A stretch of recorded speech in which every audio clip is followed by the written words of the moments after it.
It's another summer's day at the beach. The fresh sea breeze caresses your clothes, while in the distance you hear the seagulls reminding you to take another sip from your ice-cold cola. As you relax and take your final sip, the nostalgic tunes of City Pop gently play from the snack bar across the road, blending perfectly with that coastal ambience. By now, I'm sure you're well acquainted with City Pop, or have at least heard of this genre with timeless classics such as Plastic Love, Right on Time, and Endless Summer. You would also be familiar with names such as Taeko Onoki, Anri, Junko Ohashi, and Miki Matsubara, names we cherish and love and are grateful to be able to listen to their tracks well after their releases. Tatsuro Yamashita is revered as the king of City Pop, but there's one name, however, that has held the title of Queen of City Pop, and that goes to none other than Mario Takauchi. Well, until now that is, because the current day Queen of City Pop is Hitomito. Tomi Amano, better known as Hitomito, was born and raised in Hokkaido, Japan on December 1st, 1978, during the peak of City Pop's inception. This timing was perfect for her to be exposed to a wide range of musical influences that would later shape her unique style.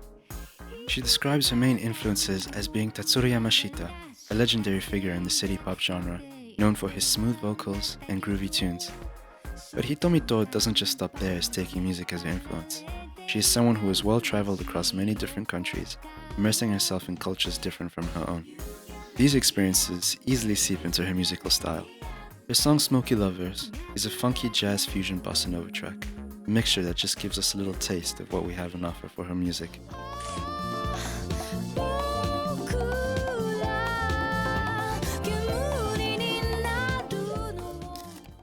Quite early on in her career, Hitomito was releasing really high quality and well-produced music, which just shows that she was so certain for the type of music that she wanted to make, and she did it so well.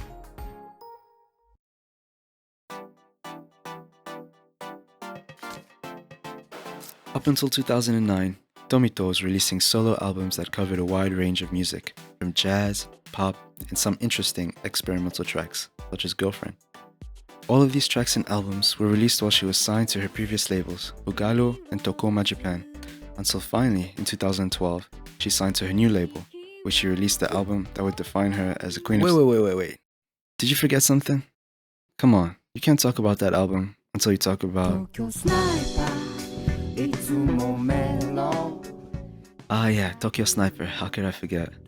Well, if you're a City Pop fan, you should be somewhat familiar with this album, or have heard about it or seen the cover art somewhere. Well, to quickly summarize, Tokyo Sniper is a homage album to City Pop, conceptualized by Hironsinki. In fact, Hironsinki as a whole is a project and band owned by Konimondo Takaguchi, who aimed at recreating that classic City Pop and realistic band sound from that time.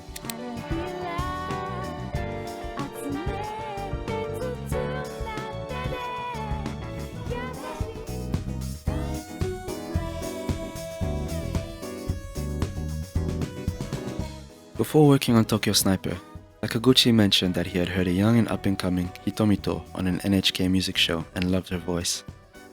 Later, he realized she was connected with an acquaintance of his and finally got her to sing on this album, Tokyo Sniper, in 2006. Now, you'll probably notice too that Hitomito was never credited on this album. In fact, she went under a different name, as Nikaguchi. Now, I personally believe this album played some part in sparking Hitomito to carry out Ryunsunki's dream in her 2012 album, City Dive.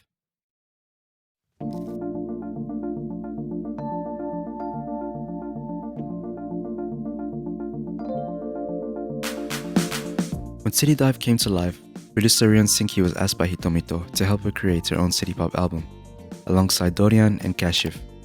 Production was from the perspective of a producer or DJ. This defined the album as New City music.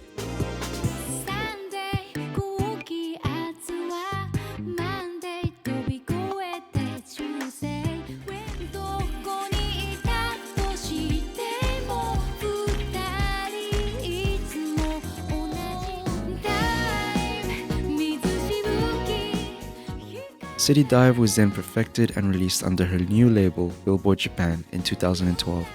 The album's concept and production approach drew inspiration from Hiroshi Sato's seminal 1982 album, Awakening, which was created through a unique programming process. After the album's release, Hitomitoi positioned herself as one of the leading ambassadors for city pop, becoming a huge success introducing this niche genre to a wider audience while staying true to her roots. Her work demonstrates a deep understanding and appreciation for the nostalgia and sophistication that define city pop aesthetic.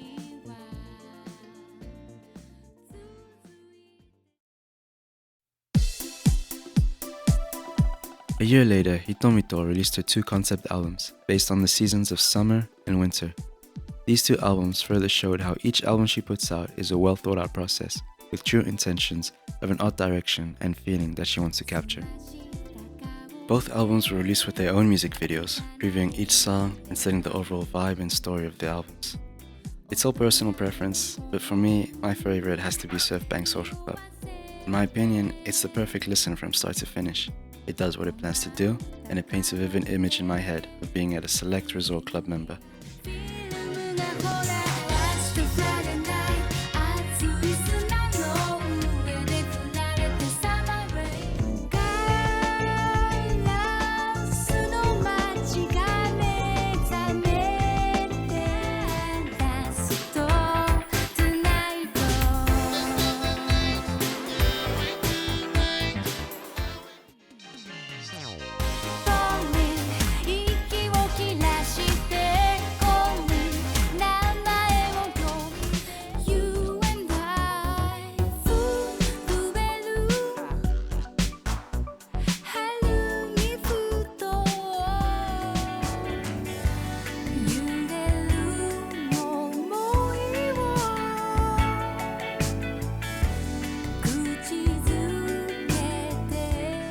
Now, if you like what you hear so far from Hitomito's music, I'll definitely recommend listening to Ecstasy, Memory Hotel, and Pacific High, which I believe is the prequel to Surf Bank and Snowbank Social Club.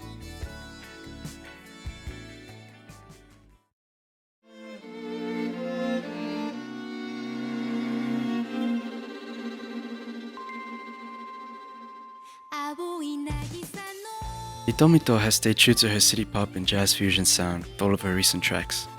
We see this best demonstrated in her 2020 reunion with none other than Ryon Senki. This power duo released Taglio, a clear homage on modern day city pop. Now, if you ask me if there's any other city pop album to be released in the future that could be set as the golden standard, it would have to be this one. The formation of this album actually came about as Hitomitoi was approached to work on the music for the NHK TV drama Taglio. During the brief, city pop was mentioned as the sound they were trying to go for the show, and Hitomitoi had the idea of teaming up with Ryon Senki once again, believing it would create the perfect outcome. However, the album isn't just city pop, and I think that's what makes it so important for the future of this genre.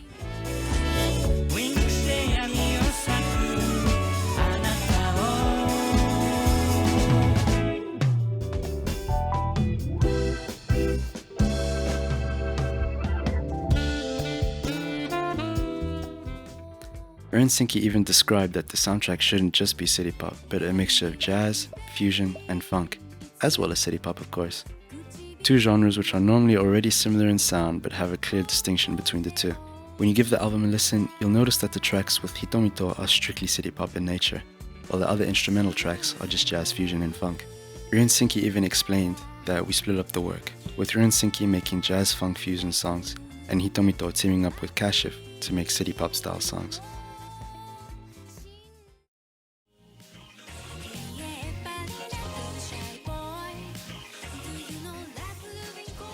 Despite all the music that Hitomitoi has released into the world, I still believe that she can go so far in her career. We get a glimpse of this in Hitomito's ability to innovate and push boundaries in the space, with her singles Neon Lights and Love Grooving, both produced by Dede Mouse. These disco-infused tracks have an undeniable future funk vibe, a genre that derives its very existence from sampling classic city pop records of the past.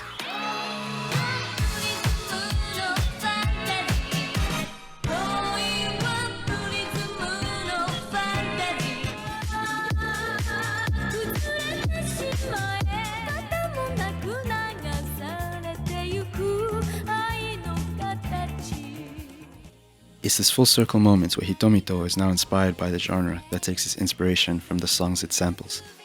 I hope that made sense, but just as future funk artists built a new style by reimagining iconic city pop songs, Hitomito is reimagining that future funk aesthetic through the lens of her fresh, modern take on pop.